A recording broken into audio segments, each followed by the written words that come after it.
தமிழக மக்களுக்கு வணக்கம். இது நான் பேசுகிறேன். இதை நீங்கள் எல்லாருக்கும் கொஞ்சம் ஷேர் பண்ணுங்கள், சரிங்களா? ஓகே. இப்போ என்னென்னு கேட்டிங்கன்னா, பிஜேபி ஹிந்து, ஏடிஎம்கேவோட அலைன்ஸ் வச்சுருக்காங்க. ஸோ அப்படிங்கிறதுக்காக கூட நீங்கள் ஓட்டு போட வேணாம், சரிங்களா? விஜய் கிறிஸ்டியன், ஸோ கிறிஸ்டியன்ஸ் தான் ஓட்டு போடணும், மற்றவங்க இது அந்த மாதிரிலாம் நீங்கள் ஓட்டு போடணும் அவசியம் இல்லை, சரியா? ஸோ அதில் என்ன விஷயம்னு பாருங்கள். இப்போ இந்த ஒரு 5 ஆண்டு காலமாக நம்ம நாட்டில் என்னென்ன கெடுதல்கள் நடந்திருக்கு அதை மட்டுமே நீங்கள் வாட்ச் பண்ணுங்கள். யோசிங்க. எல்லாத்துக்குமே மூளை இருக்குது தானே? மூளையை நம்ம யாரும் கழட்டி தனியாக வைக்கல தானே, சரிங்களா? ஸோ அப்படிங்கிற விஷயத்தை யோசிங்க.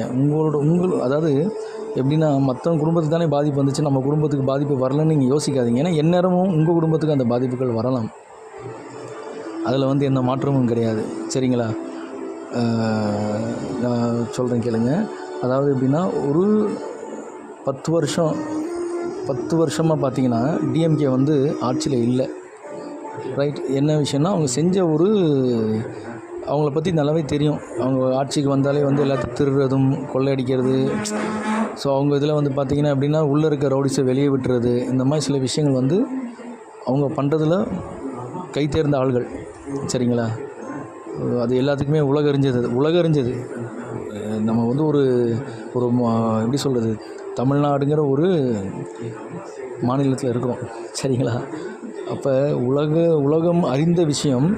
டிஎம்கேவும் அதோட அலைட் பார்ட்ஸையும் பார்த்திங்கன்னா எல்லாமே திருட்டு. இந்த பாருங்கள், இப்போ எல்லா கலாச்சாரத்துலேயும் அவங்க தீய கலாச்சாரத்தில் அவங்க தன்னை ஈஸியாக முன்னிறுத்தி பண்ணிப்பாங்க. அதை கேள்வி கேட்டிங்கன்னா அதுக்கு தைரியமாக பதில் சொல்கிறதும், கை ஓங்குறதும், அசிங்கமான வார்த்தைகள் பேசுகிறதும் அவங்களுக்குலாம் அது ஈஸியான விஷயங்க. அதெல்லாம் ஒன்றும் பெரிய இதெல்லாம் கிடையாது. ஸோ அதை வச்சு தான் அவங்க இத்தனை வருஷம் காலமாக ஓடிட்டு இருந்தாங்க. ஆனால் அந்த 10 வருஷம் காலம் பார்த்திங்கன்னா அவங்களுக்கு அந்த வாய்ப்பு கிடைக்கல, சரியா? இப்போ 5 வருஷம் காலம் அவங்களுக்கு மக்கள் போட்ட ஒரு பிச்சைனே சொல்லலாங்க அதை.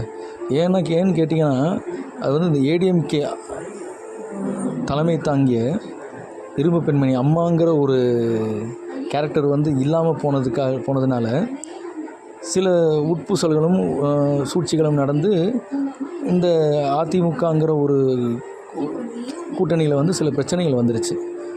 ஸோ மக்கள் என்ன பார்த்தாங்கன்னா, அந்த ஆளுமையும் போயிட்டாங்க. இப்போ இவங்க என்ன பண்ண போகிறாங்க, இவங்களுக்குள்ளேயே சண்டை ஆயிடுச்சு, எப்படி நாட்டை ஆளுவாங்கன்னு நினச்சிட்டாங்க. அவங்களோட நினைப்பு தான் தவறுதலான ஓட்டை மாற்றி போட்டு 5 வருஷமாக அந்த மக்கள் பாடாத பாடுபட்டுட்டாங்க, சரிங்களா? ஸோ திரும்பியும் அந்த